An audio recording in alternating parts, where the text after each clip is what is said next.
In a very short while, we will be arriving at the port of Pier 5 in Cebu.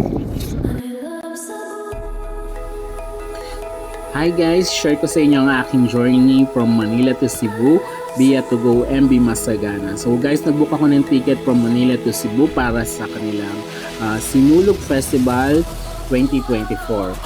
So kailangan natin pumunta guys sa terminal ng to go. Ito ay sa Pier 4 sa Manila. At ang alis ng barko ay 7 PM. So kailangan nandun na tayo bago mag 7. So pumunta ako dito mga around 5 PM nasa pier na ako. Nagbayad lang ako guys ng terminal fee worth 105 pesos. Then yung ticket ko nga pala is business class premium. Nabook ko ito sa halagang 2,349 pesos. So inclusion nito is yung private room. May kasama na rin siyang mga meals, yung breakfast, lunch, and dinner. Okay. Afternoon. Ngayon naman ay alamin natin kung anong meron sa loob ng barko, ang MB To Go Masagana. Malaki ang barko guys at maraming kwarto at amenities sa loob at bawat palapag nito. Pagpasok natin, ang unang bubungad sa atin ang kanilang main lobby. Dito pa lang ay makikita mo na ang iba't ibang amenities ng barko. Una na dyan ay ang kanilang front desk area o ang kanilang reception. Dito kayo magla-log-in para makuha nyo yung susi ng kwarto. Mag-iiwan lamang kayo ng isang valid ID.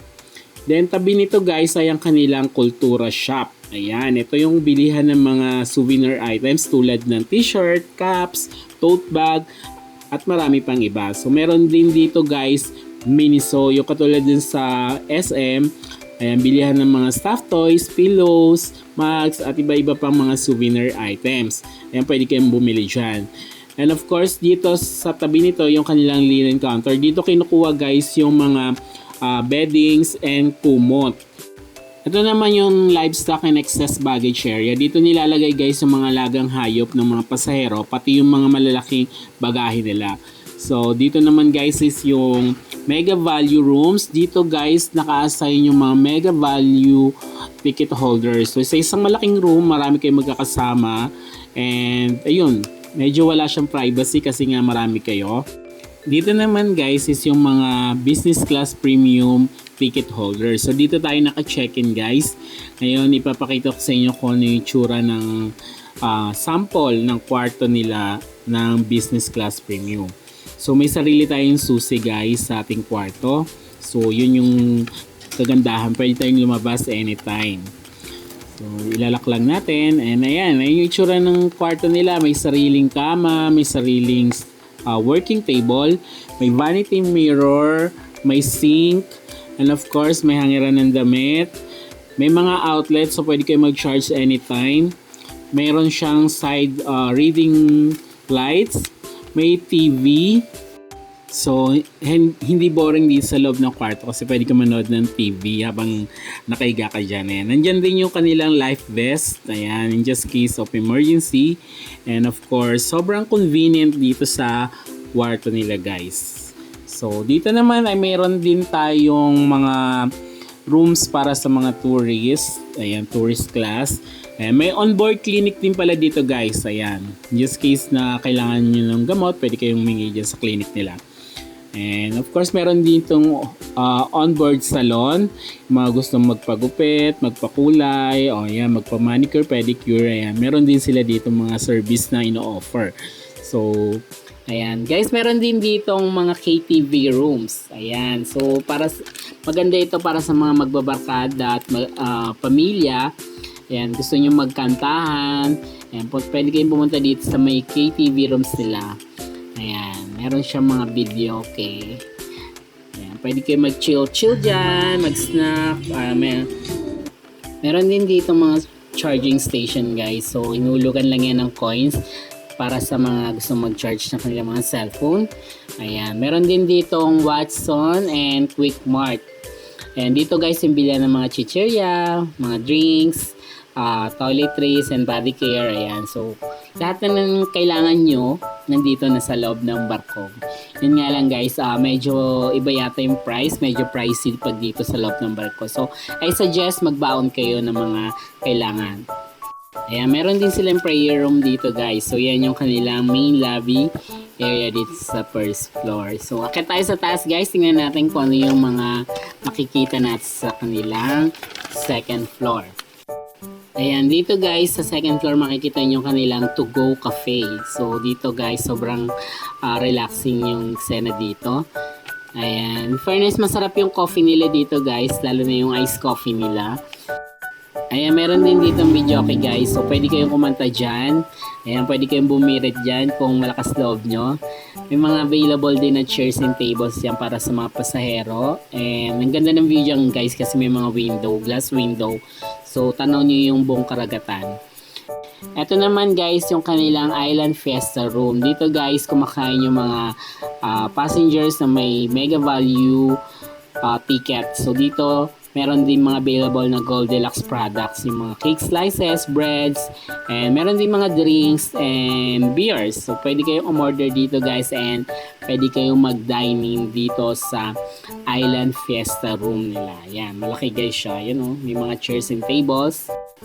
Dito naman guys sa Horizon Cafe, yung mga business class premium and state room holder. Ticket holder. So, dito sila kumakain and parang fine dining yung setup dito. Sineserve yung food. Ayan. Kompleto na siya. May main course and of course may soup and dessert. Ayan. So, kasama na yun sa ticket na binayaran nyo. Yung meal nyo ng breakfast, lunch, and dinner. Ayan. Bawat palapag pala guys ay may mga comfort room. May mga CR dito for male and female. Ayan, so check natin yung tsura ng kanilang comfort room. Ayan, pasok tayo sa male restroom nila. Ayan. Ito yung tsura ng kanilang male restroom. Ngayon naman ay aakyat tayo sa kanilang third level. Ito yung pinakataas at dito makikita guys yung mga state room accommodation nila. Meron sila ditong 4 na state room. Ito yung pinaka maganda at pinakamalaking mga rooms nila dito sa loob ng barko. Yun nga lang medyo may kamahalan yung price nito. I think nasa 7,000 to 8,000 yung per room dito guys pag mag-avail kayo. And yun, hindi natin nasilip kasi fully booked sila today. Ayan, so check nyo na lang guys sa kanilang FB page yung mga itsura ng state room. Maganda siya guys. Ngayon ay lalabas naman tayo sa kanilang pinaka-roof deck. Ito yung pinaka-tuktok ng barko guys. And usually ito yung tambayan ng mga pasahero. Ang sarap tumambay dito kasi sobrang lawak niya. At tanaw mo ang buong paligid, buong karagatan. So ang dami mong makikita lalo na kapag dumadaan kayo sa mga isla. Ayan, ina-announce nila yung pagdadaan ng barko sa mga isla tulad sa Romblon. Makikita nyo yung mga isla. And kung suswertehin kayo, may makikita kayong mga dolphins. Ayan. Ayan, sobrang chill lang ng vibes dito guys. Ang sarap mag selfie, pag-emote. And of course, pag hapon na guys, sobrang ganda ng sunset dito guys. Ayan, sarap mag-sunset viewing dito.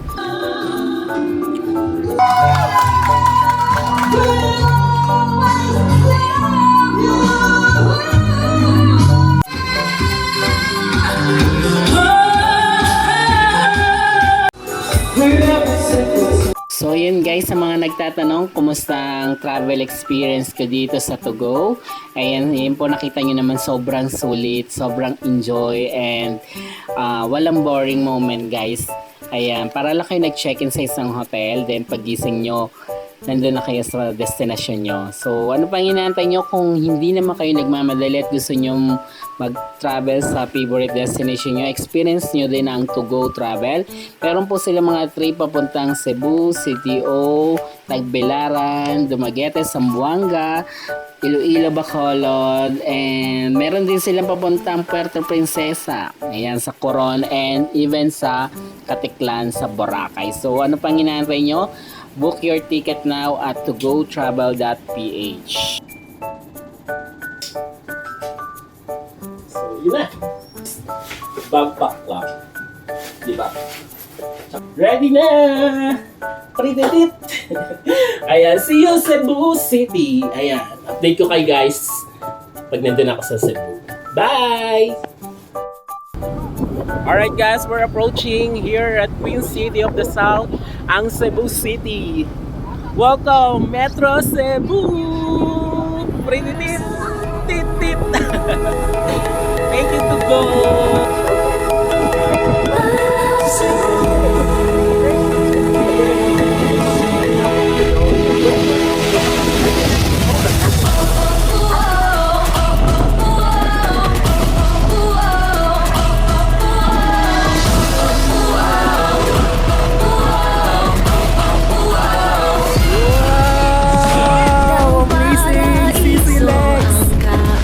Passing through to Sisilex. Grabe yung ganda.